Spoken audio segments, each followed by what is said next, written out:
From pleading for a chance to leave, Aren't taking any chances. to a dude who couldn't keep his hands to himself, despite being, well... Oh, it's okay. Can you read something? Yeah, these are some of the most embarrassing freakouts TCAP has ever seen. And this weirdo right here tried to bring, hypnosis into the mix? Well, place your bets on whether or not it will work.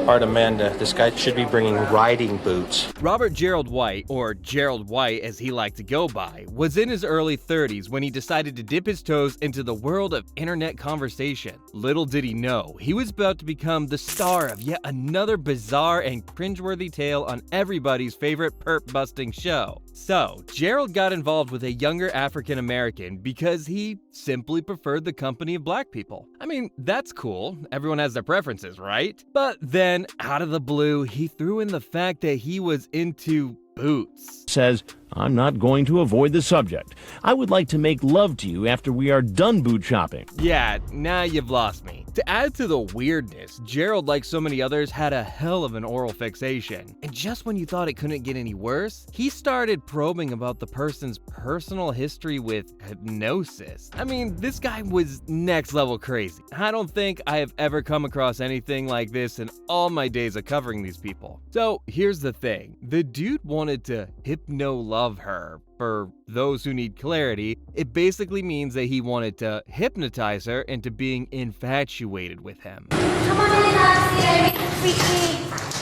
What's more, he wanted to add a dash of excitement into the mix and coax her into never wanting to part ways with the boots he'd buy her. I mean, if insanity had a face, it would be Gerald's. Gotta get these clothes out so they don't wrinkle. Anyway, when it was time to bring this fantasy to life, Gerald took a 6-hour journey to meet this mysterious young black woman he'd been talking to, and I'm sure he was dreaming about it. I mean, you gotta give him credit for the commitment, right? But here's the kicker. The person who he greeted wasn't the African-American beauty he envisioned. Wah wah. Did you bring the riding boots? Yes. The setup was a Caucasian person sporting a black wig. The irony was absolutely insane. But Gerald decided to completely ignore it. After having traveled so far, I guess race didn't matter to him anymore. Who knows? And just as he settled in, Chris made his entrance. But Gerald had nothing to hide. Without any hesitation, he spilled details about his online escapade and the purpose of his visit. Natasha. Natasha. Yes. And how did you meet Natasha? Kudos for honesty, I guess. However, when asked about Natasha's the setup's age, he bandied out the same old tired excuse we've all come to know. We never discussed it. You never discussed it. Like, seriously, are you playing dumb now? But Chris is armed with the elaborate chat history, and he confronted Gerald, attempting to shed light on the inconsistencies of his story. I mean, come on, how much more evidence do you need? But Gerald was having none of it. You don't have to go any further, I understand. And even before Chris gave him the green light to leave, Gerald was already making his way out. Bold move, I'd say, given the circumstances, but look who ended up being the one that lost control. I mean, did he not see this coming? Well, either way, shoes on the other foot now. But if you thought Gerald's story was, well, absolutely freaking insane, then the secondhand embarrassment this next guy was giving is definitely gonna throw you for a loop. He's on the back door, his porch, opening the door. You see, when Greer rolled up to the house, Chris and PJ were trying to figure out if this dude really matched the chat description. It's Lee Greer. It's Lee Greer, 74, our 1 o'clock. Turns out, he threw them a curveball by mentioning a different vehicle in the chat than the one he actually showed up in. Sneaky move, huh? But not exactly foolproof. Now, when Greer marched into the house, he had this big bag of fast food in hand. Priorities, right? Looks like the guy was ready for a feast. And once settled in, Greer proudly declared he got a double cheeseburger with no pickles, but dropped the bomb that the fries might be cold. I mean, bomber. By the way, he then mentioned that he never got the sodas he ordered as well. Too bad, man. I'm sure the PJ team was looking forward to snack time. Anyway, jokes aside, what he brought or missed out on would soon be the least of his worry. Just as the setup asked him to hang tight, Chris strode into the scene, leaving Greer in an absolute state of shock. What's going on? Not much. Who are you? Who are you? Oh, he knew it. He just knew where this was headed to. I mean, did you see him shake his head ever so slightly like, oh damn, I've messed up? But hey, he wasn't about to give in as yet. He first talked about coming to visit a friend off the net named Sammy. And then when Chris asked about the setup's age, Greer, well, take a guess. The friend he came to see was 18 or older, but then changes his story. Sorry man. That excuse isn't gonna fly here, especially with Chris. Having been caught red-handed, Greer then admitted Sammy's true age, and, well, it was an embarrassing revelation. But things were about to get worse. Chris then whipped out a picture of Greer's manhood, which he had so generously shared with the setup. And what was Greer's defense? Stupidity. Honestly. Yep, he blamed it on stupidity, and her supposed request to see it? The entire thing was now her fault. Well, I can tell you one of those things was absolutely true, and it wasn't blaming the victim. As the interrogation continued, Greer spilled the beans that he was a married man. Not good. I had really like for it not to go on. He really didn't want his wife to find out. It was like he was more concerned about her reaction than the legal consequences he'd soon be facing. But wait, Chris was in no mood to let him go just yet. He wanted to dig deeper, and this time he asked about the protection he'd brought with him. And Greer was taken back, but he did manage to cough out a reply. Anywhere I go, the person would have to be an idiot not to. Well, at least he admitted he got some in his car for, protection concerns. But this dude was riddled with secrets, because turns out the car he rolled up in was rented. Yeah, this guy wanted to leave no trace of his little meetup. What's more, he'd also book a hotel room, but claimed that he'd never use it. But wait, that's not what he said in the chat. Chris was soon to point this out, and Greer was once again caught in another lie. In truth, this prick was ready for a sleepover, complete with a set of inners, pajamas, and the whole ensemble, including the rubber food and sleepwear. Anyway, time for the big reveal, and Greer's face dropped in shock and panic. When the cameras came out, he started muttering to himself. Oh, Lord. Not sure how covering his face would help at this point of time, but Greer had already decided to leave. But not without his precious fast food, of course. Can't forget that. The bozo headed out, thinking he might escape the television spotlight, but the Fort Myers police had other plans. Anybody get hurt in the takedowns? They tackled him to the ground, and in the midst of all the chaos, Greer was heard calling out to the Lord. I mean, what a class act. Anyway, in the end, Greer was convicted, found guilty, and landed a 21-month sentence in the slammer, plus 3 years of probation, and the cherry on top, he also had to register as an offender. By the way, he's also got to check in with the law every 90 days for the rest of his sorry life. A sentence I wish this next dude right here had even half of. I mean, does he really even need an introduction? Yeah, I didn't think so. Anyway, Kennelly showed up at the rendezvous point with a 12-pack of booze, thinking it was the perfect icebreaker. But this is when things took a wild turn. He first entered through the garage and decided, for some unknown reason, that the best way to make an entrance was like this. He said something about, what would be really hot, strip down your underwear in the garage and walk in. Yeah, he only had his socks on.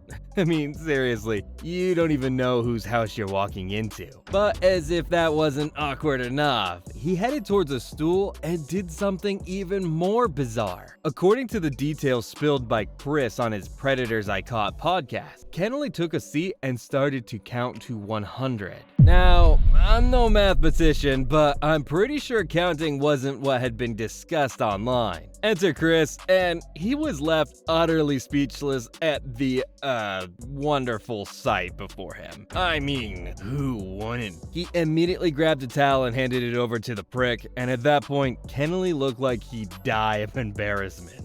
Once he was wrapped up, guess what he did? I'm sorry.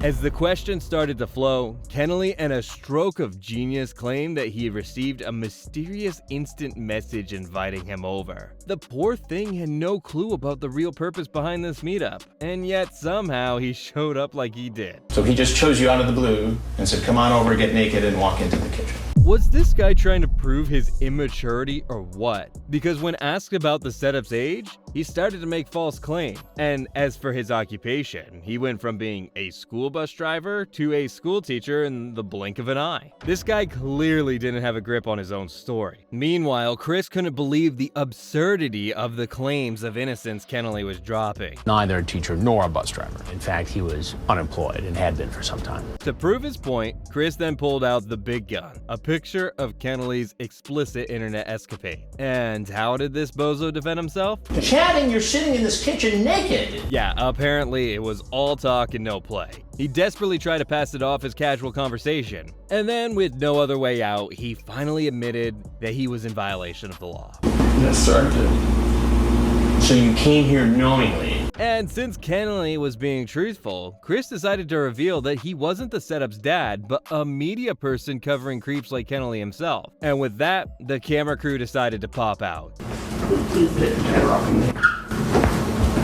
What followed next was a quick change of clothes and a speedy exit from the house. Now, you would think after such an embarrassing bust, Kennelly would learn his lesson, right? No. Less than 24 hours later, he was back online. Nobody has ever gone through what that man went through when he got to this house. The audacity! He even changed his screen name to Shane, but stuck to the age-old claim of being 29. And this led to the second showdown at McDonald's, where Chris wasn't pulling his punches anymore. But Kennelly tried to play innocent once again. Sir, I just came to get something to eat. But I don't even know what to ask you first. Chris reminded him of the absurdity of what he'd done, reading from the brand spanking new chat log of his conversation. But Kennelly seemed more concerned about the cameraman.